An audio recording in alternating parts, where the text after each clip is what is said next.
grabaciones y a la plataforma. Bien, en la primera parte, la parte importante obviamente es la parte de circuitos eléctricos. En su introducción, en la actualidad los egresados de ingeniería se emplean una amplia gama de trabajos, desde el diseño de componentes individuales y sistemas hasta ayuda en la resolución de problemas socioeconómicos como contaminación de aire, planeación urbana, comunicación, transporte masivo, generación y distribución de energía eléctrica y el uso eficiente de conservación de los recursos naturales. El análisis de circuitos ha sido desde hace tiempo una introducción tradicional al arte de resolución de problemas desde una perspectiva de ingeniería, incluso para aquellos cuyos intereses son ajenos a la ingeniería eléctrica. Esto tiene muchas razones, pero una de las mejores es que en el mundo actual es extremadamente improbable que cualquier ingeniero encuentre un sistema que no incluya alguna manera o algún circuito eléctrico. Bien, en cuanto a el análisis de los circuitos eléctricos, se puede separar en cuatro vastas categorías: el análisis de corriente directa, en el que las fuentes no cambian con el tiempo; el análisis estado transitorio, donde las cosas cambian rápidamente a menudo; y el análisis senoidal en corriente alterna, que se aplica tanto a la potencia AC como a las señales de corriente alterna. Y la respuesta en frecuencia, que es la más general de las cuatro categorías, pero usualmente se supone que algo está cambiando con el tiempo.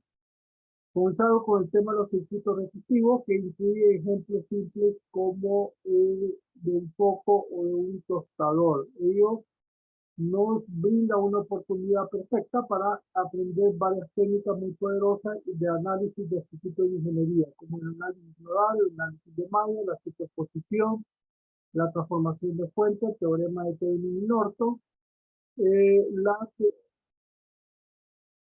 así como varios métodos para simplificar las redes de componentes conectados en serie o en paralelo. La única característica rescatable de los circuitos resistivos es que la dependencia del tiempo en cualquier cantidad de interés no afecta el proceso de análisis. En otras palabras, si se quiere determinar una cantidad eléctrica en un circuito resistivo, en algún instante específico del tiempo, no será necesario que se analice el circuito más de una vez.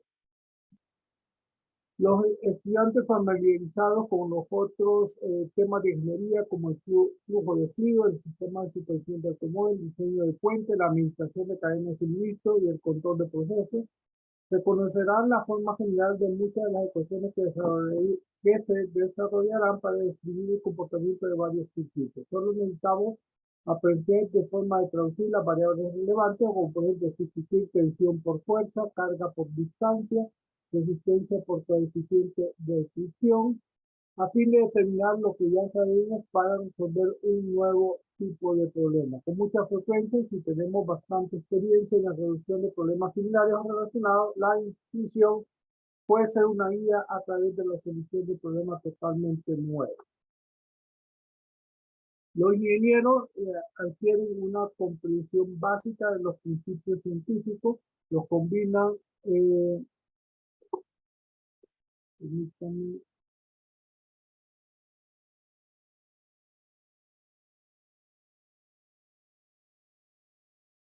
bien, los combinan para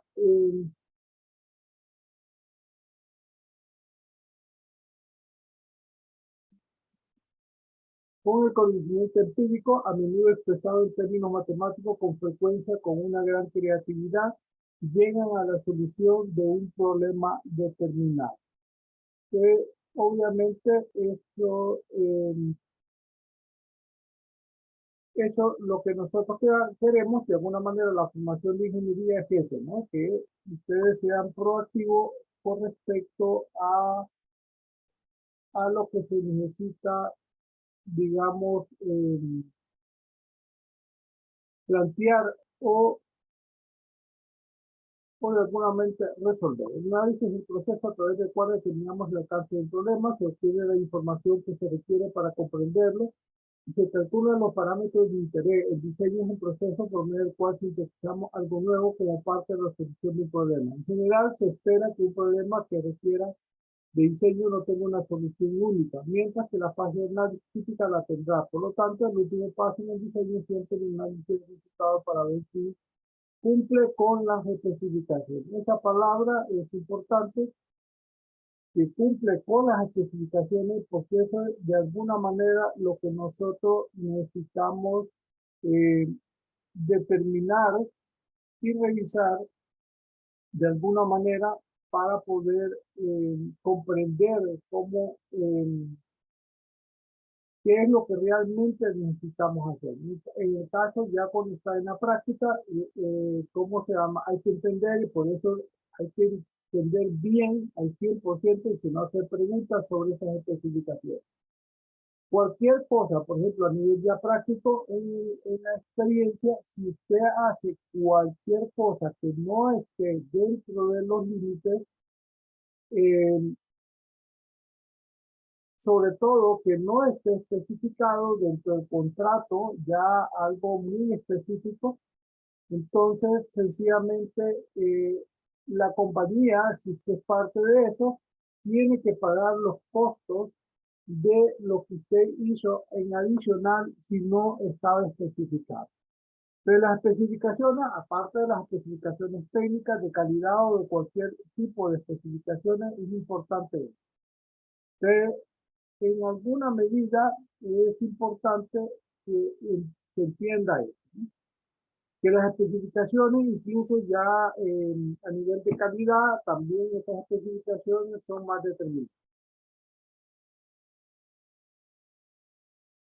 Uno de los aspectos más poderosos del diseño asistido por computadora es la relativa recién integración de programas múltiples en forma transparente para el usuario, lo cual posibilita para el instituto se dibuje de modo esquemático sobre la pantalla, se reduzca de manera automática en formato requerido por un programa de análisis, en este caso el SPICE, eh, y que la salida resultante se transfiera de modo automático incluso a un tercer programa capaz de graficar diversas cantidades eléctricas de interés que describan la operación del circuito. Una vez que el ingeniero está satisfecho con el desempeño simulado del diseño, el mismo software puede generar el layout de la placa del circuito impreso usando parámetros geométricos.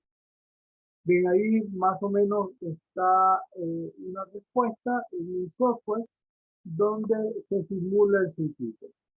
Y ahí está la estrategia exitosa para la resolución de problemas. Obviamente, si ustedes ven, aquí es importante sobre todo porque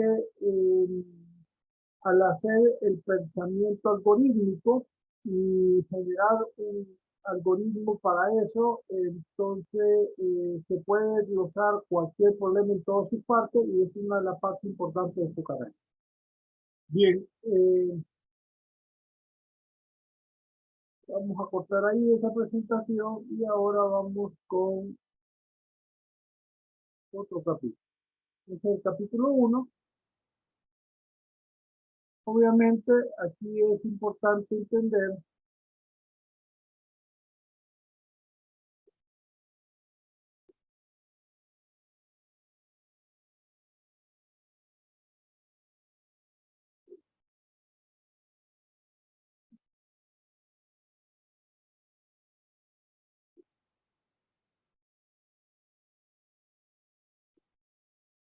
permítanme.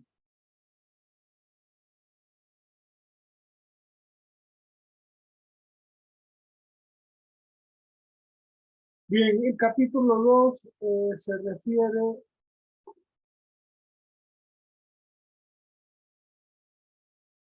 sobre todo a la parte de los componentes eléctricos. Aquí entramos un poquito más en detalle de lo que se refiere, pero normalmente esto se supone que ya lo saben, pero igual se pone como reto.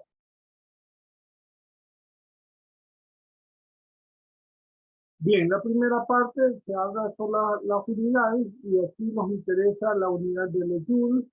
Eh, Aquí también la unidad de técnica BTU, ahorita en principio no nos interesa, pero sí ya, y el kilowatt, eso interesa en instalaciones eléctricas. La potencia, si nos interesa, la unidad fundamental de la potencia es watt, definida como un joule por segundo. Un watt equivale a 0.7376 pies libras fuerza por segundo. O 1 sobre 745.7 eh, caballos de fuerza, que eso en general lo que llamamos horsepower. Horsepower. Bien, aquí la importancia de repente en las tablas que están a la siguiente, primero las unidades que nos interesan, obviamente el tiempo, la unidad de corriente eléctrica, que es el ampere, la temperatura no tanto, la intensidad luminosa sí, y los prefijos. En este caso, los prefijos que nos interesan a nosotros, sobre todo ya en su carrera, si usted ve, estamos con, eh, por ejemplo, 1 por 10 a la menos 3, que es mil, entonces utilizo miliamperios o milivoltios. Micro también, ya nos interesa, nano, pico y fuente. Más o menos eso es lo que tenemos que más o menos tener. Aparte, en eso, en unidades de corriente que nos interesa a nosotros, o voltaje. Y en el caso de los procesamientos, nos interesa ya otras variables, como por ejemplo, nos interesa entonces los kilos, que eso ya no se utiliza, los megas, que es ya en memoria o ya en cualquiera de los tipos de memoria, los giga, los terra, los penta y hexa. Obviamente se supone que de manera normal estamos hablando de terra, pero ya está subiendo las capacidades de procesamiento un poquito más arriba. Esas son unidades que de alguna manera se tienen que tener en mente. Bien, uno de los conceptos importantes, en de manera general en circuitos eléctricos es lo siguiente: la carga, el voltaje, la potencia y la, la tensión o voltaje o diferencia de cómo se llama, diferencia de voltaje o esa diferencia que de alguna manera de tensión que nosotros utilizamos bastante, ¿no? Pero normalmente el término que nosotros usamos es tensión o voltaje. Obviamente eso a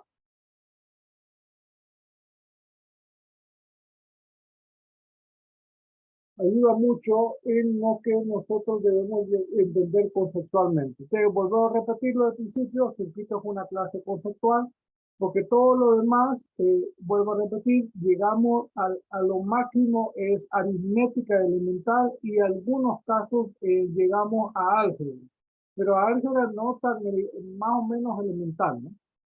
En ese caso, porque las operaciones son suma, resta, multiplicación, división, eso, y exponentes por la potencia, la fórmula de la potencia, que ya lo vamos a ver.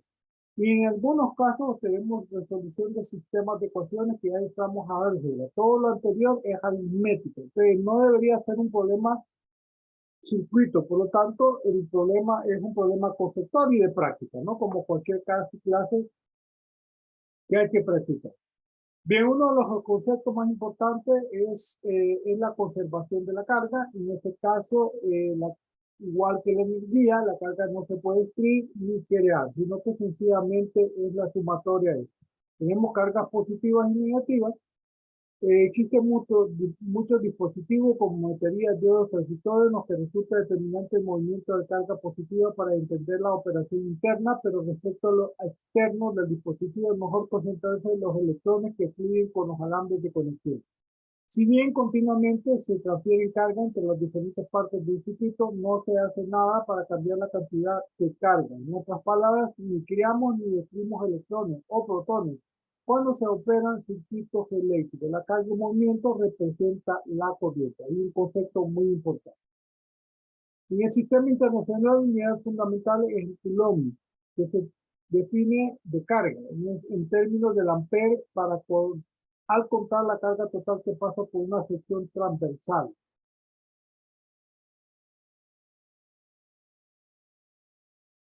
Arbitraria de un alambre durante un segundo. Un coulomb se mide cada segundo en un alambre que conduce una corriente de un ampere. En un sistema de unidades, el electrón, la carga es menos 1.602 por 10 a la menos 19 kilos. Eso es lo que más me interesa. El protón es positivo. Bien, corriente. La unidad de transferencia de carga o carga en movimiento es de vital importancia cuando estudiamos los circuitos eléctricos, debido a que al mover una carga de un lugar a otro, también se necesita transferir energía de un punto a otro. La familiar línea de transmisión eléctrica que surca los campos de un ejemplo, es un ejemplo práctico de un dispositivo de transferencia de energía igual importante que es la posibilidad de variar la tasa a la cual se transfiere la carga para comunicar o transferir información. Tal proceso constituye la base de los sistemas de comunicación, radio, televisión, telemetría, internet, etcétera, etcétera, que ustedes quieren llamar. La corriente presente en una trayectoria discreta como un alambre mecánico tiene un valor numérico y una dirección asociada a ello. Es una medida de la velocidad a la cual la carga pasa por un punto de referencia determinado en una dirección específica. Bien, definimos la corriente en un punto específico que fluye en una dirección específica como la velocidad instantánea de la cual la carga positiva neta pasa por ese punto en una dirección especificada. Afortunadamente, es la decisión histórica cuyo uso se popularizó antes de que apreciara que la corriente en los alambres se debe en realidad al movimiento de cargas negativas, no a la positiva. La corriente se simboliza por I, y es el cambio de la carga con respecto al tiempo. Por lo tanto, la corriente es una derivada de la carga con respecto al tiempo. La unidad de corriente es un ampere, cuyo nombre se lleva a un físico francés, se suele abreviar como AM, aunque no es oficial, el resultado al informar el ampere es igual a un coulomb por segundo. Aquí hay varias gráficas, obviamente nosotros nos interesa la corriente alterna, la B y la A, que es la corriente directa, que es lo que vamos a utilizar. Voltaje, función o diferencia de potencial. La figura dice 2.8, supongamos que una corriente de corriente directa se envía hacia la terminal A través del elemento general y sale de regreso por la terminal B. Consideramos también que empujar la carga a través del elemento requiere un gasto de energía. En este proceso decimos que existe una tensión eléctrica o una diferencia de potencial o voltaje sencillamente entre las dos terminales, que hay una tensión en los extremos del elemento. De tal manera, la tensión entre un par de terminales significa una medida del trabajo que se requiere para mover la carga a través del elemento. La unidad de tensión es el voltio y en ese caso, bien, es un joule por coulomb. Aquí es importante esos terminales, esos también instalaciones eléctricas, ¿cómo se llaman nosotros? Esos terminales es como en los tomas de corriente de nuestras casas. El de arriba es el punto donde es un poquito más largo y el otro más pequeño. Y esa diferencia de potencial es 120 voltios o lo que llamamos la tensión, 120 voltios. Puede existir una tensión entre un par de terminales sin importar si fluye o no corriente. De acuerdo con el principio de conservación de energía, la energía que se gasta al forzar una carga a desplazarse a través del elemento debe aparecer en algún otro lado. Cuando más adelante se analicen los elementos de circuitos específicos, veremos si esa energía se almacena en alguna forma de tal manera que esté disponible con facilidad como energía eléctrica o si se transforma de modo irreversible en calor, es decir, acústico o alguna otra forma no eléctrica. Ahora es necesario que establezcamos una convención mediante la cual es posible distinguir entre la energía suministrada a un elemento y la energía que suministra el elemento. Ello se realiza mediante la elección del signo para la tensión de la terminal A con respecto a la terminal B. Si una corriente positiva está entrando a la terminal A de elemento y una fuente externa debe gastar energía para establecer tal corriente, entonces la terminal A es positiva con respecto a la terminal B. Obviamente, aquí tenemos varios sentidos. Lo que más utilizamos es el B, perdón, el C. El C es lo que más utilizamos, el positivo arriba y el negativo abajo y el voltaje de 5 volts. Obviamente, este es lo más utilizado, siempre los positivos, y se puede poner un voltaje negativo ahí. El A y el C son los más utilizados conversiones, a veces se utiliza también la B, pero más la conversión que está en el C. Bien, la potencia sencillamente es potencia es igual al voltaje por la corriente, donde el voltaje B y la corriente, como ya vimos, es I. En ese caso, el joule de energía, si un joule de energía se gasta en transferir un coulomb de carga a través de un dispositivo en un segundo, la tasa de transferencia de energía es igual. La potencia absorbida debe ser proporcional al número de coulomb transferido por segundo, corriente, y a la energía necesaria para transferir un coulomb a través del elemento de tensión, de tal manera que esté la fórmula ahí. Bien, eso es Joule por segundo o Watt. Las convenciones de corriente, tensión y potencia se ven en la figura. Eso es lo que más utilizamos. Vuelvo a repetir, signo positivo arriba, en el terminal, negativo abajo y la corriente entrante. Ahora, dice la potencia absorbida por un elemento se determina mediante el producto de la potencia igual D por I. De forma análoga, se dice que el elemento genera o suministra energía cuando esa potencia es negativa. Entonces, cuando es positiva, está absorbiendo o consumiendo energía. Cuando es negativa, está generando energía. Por lo tanto, de manera general, en las fuentes de corriente o fuentes de voltaje, entonces la potencia tiene que ser negativa, excepto en algunas excepciones a nivel didáctico. De ahí todos los elementos que nosotros tenemos en general son resistivos, la mayor parte. Incluso desde el punto de vista del sistema eléctrico, en el caso de nosotros, a nivel práctico, en nuestras casas, los sistemas, todo lo que nosotros tenemos en nuestras casas, aparatos eléctricos, son considerados una resistencia. Bien, esos son conceptos que tenemos que tener claros cómo se manifiestan. En el primer ejercicio, potencia absorbida del elemento, entran 2 voltios positivos y 3 amperios, entonces tenemos 6 watts. Por lo tanto, es potencia absorbida o consumo de potencia. Los dos son negativos, entonces menos 2 voltios y menos 3 amperios son 6 watts. Positivo. Y el otro 4 voltios menos 5 amperios menos 20 watts. En este caso, la potencia absorbida negativa significa que el elemento está suministrando 20 watts al sistema. Por lo tanto,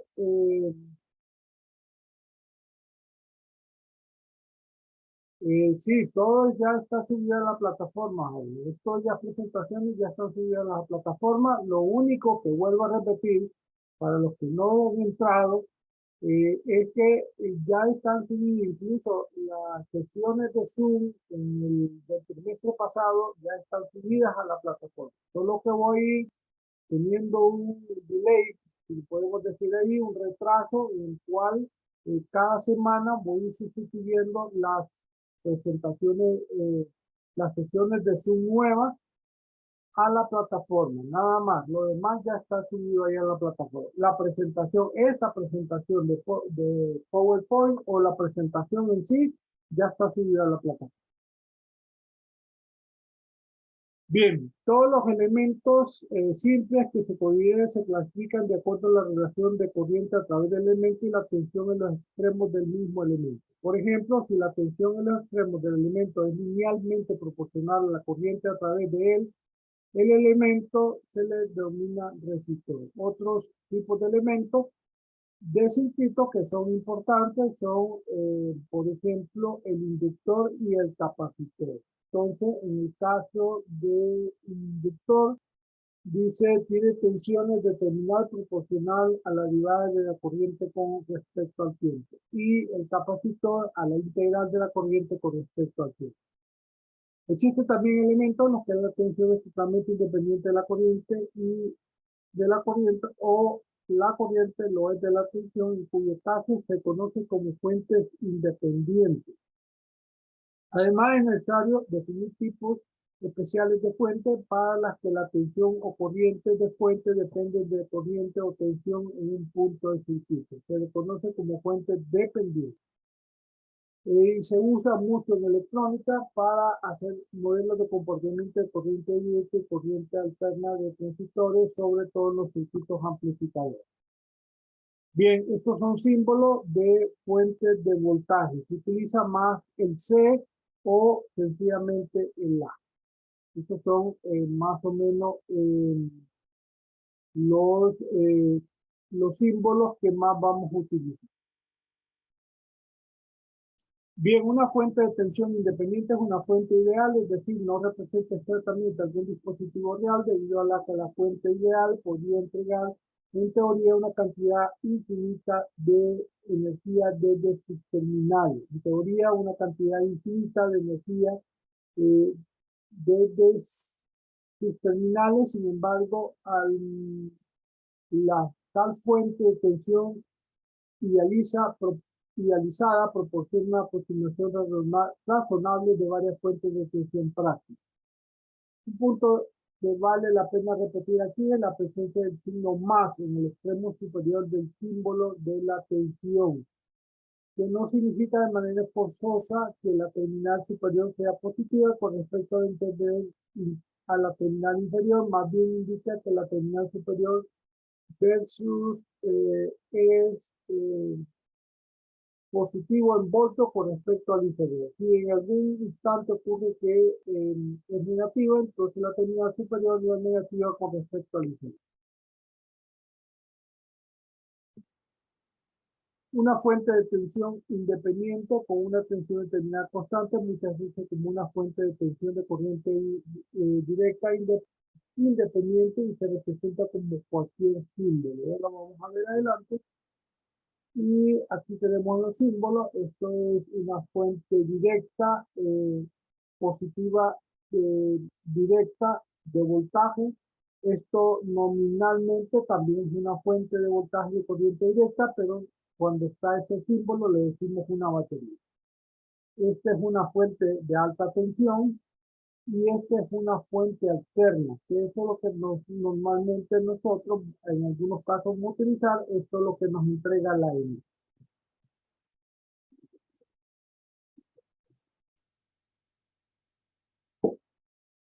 Esta es una fuente de corriente. Aquí está la corriente, obviamente pegada, es corriente directa, y cualquiera de los dos símbolos se puede utilizar. Las fuentes dependientes son este tipo. Tenemos fuente de corriente controlada por corriente, fuente de corriente controlada por tensión, fuente de tensión controlada por tensión y fuente de tensión controlada por corriente. Son todos los tipos de fuentes, o sea, no nos podemos perder con eso. Pero sí los tenemos que saber. Bien, los elementos de circuito de fuentes de tensión o voltaje o de diferencia de potencial, fuentes de corriente. Estas fuentes pueden ser independientes o dependientes, resistores, capacitores e inductores. Eso es lo que vamos a ver, aunque normalmente nos citamos en el análisis resistivo. Al final, en el tercer parcial, utilizamos capacitores e inductores. Las fuentes dependientes, existen esas cuatro fuentes, ya las mencioné, y son las mismas fuentes de voltaje controlada por voltaje, de voltaje controlada por corriente, de corriente controlada por voltaje y de corriente controlada por corriente. En este caso es una fuente dependiente de voltaje controlada por voltaje. A es una constante de proporcionalidad y Bx es el voltaje que está dado en otro lado. Igual, aquí una fuente de corriente controlada por voltaje, aquí tenemos la corriente, este es una proporción, A es una constante proporcional, Bx está en otro lado. Igual, una fuente de corriente controlada por corriente que iguala la proporcionalidad y la corriente que pasa en otro nivel. Y ahí ya se puede tener otro tipo. Este es un amplificador operacional que también es una fuente dependiente de voltaje. Aquí tenemos elementos de circuito, por ejemplo, tenemos un circuito enlazado con estas dos partes del circuito enlazados por este voltaje que es una fuente dependiente. Entonces dice, en este caso, estos circuitos están en paralelo, un concepto importante, si estos dos circuitos están estrictamente en paralelo, para eso tienen dos nodos en común. Este punto de conexión abajo le llamamos un nodo y aquí, como no hay otros elementos, sino entre ellos tenemos dos puntos en común o que están sencillamente uno enfrente de otro, sin que haya elementos intermedios, decimos que están en paralelo. Si están en paralelo, entonces el voltaje es igual. En ese caso, el voltaje BL es igual a 5V, que es esa relación que está ahí. Tomando en consideración lo que está arriba, si B2 vale 3 voltios, entonces BL vale 15 voltios. Si B2 vale 5 voltios, entonces obviamente BL vale 25. Ahí esa es una relación directa de una fuente dependiente. Un ejemplo pequeño.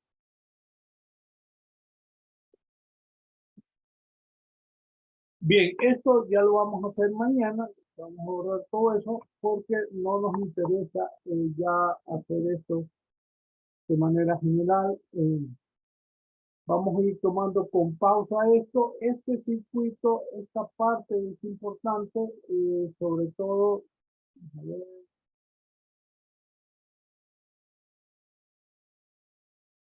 la parte más medular es más que estas potencias que las vamos a ir haciendo de manera, es esta parte. Una de las reglas importantes, yo teniendo circuito utilizando la relación de potencia, determine la potencia servida en cada elemento. O sea que nos tiene que dar todos los elementos, corriente y voltaje en cada uno para ir sacando las potencias. Pero lo más importante aquí es que al utilizar la relación en un circuito se tiene que cumplir esto, que la sumatoria de todas las potencias de todo el circuito tiene que ser igual a cero. Entonces ya tenemos una manera fácil de comprobar si lo que estamos haciendo está errado o no está errado. Tomamos un signo contrario, una verificación de signos, etcétera, etcétera. Y por lo tanto, así vamos a ir viendo si lo que nosotros estamos haciendo es correcto. Entonces, esas conversiones de signos es importante porque de alguna manera eso nos va a determinar la potencia que nosotros estamos realizando. Si eso es así, entonces nosotros podemos comprobar, saber si ya tenemos una manera de comprobar si lo que estamos haciendo está errado. Son simples multiplicaciones, igual. B potencia es igual a B por I. Vamos a hacerlo para cada elemento, pero lo importante es que para comprobar es que la sumatoria de potencias tiene que ser igual a. O sea, aquí tenemos una fuente de corriente dependiente, aquí tenemos una fuente, no sabemos qué elemento, después lo vamos a ver de acuerdo a la potencia, en este tampoco no sabemos, en este tampoco, y aquí es una fuente dependiente. Y se dice 0.25 Bx y Bx está determinado en este elemento. Y así vamos a tener que sacar las potencias y comprobar esa sumatoria. Pregunta. Preguntas. Todo claro. Bien. Sí, yo solo tenía una. ¿Qué capítulo del libro es este? El segundo, ¿verdad? El segundo, correcto. Gracias. Ya está subida a la plataforma los capítulos. Lo único que está actualizado es la presentación y de ahí lo demás de lo que está enfrente de la... bueno, si se desconecta ahorita muy rápidamente, volvemos a entrar. Si quiere, desconectemos y vuelvan a entrar muy rápidamente, solo para pasar lista después y además enseñarles en la plataforma qué es lo que ya está actualizado. Voy a salirme y volvamos a entrar.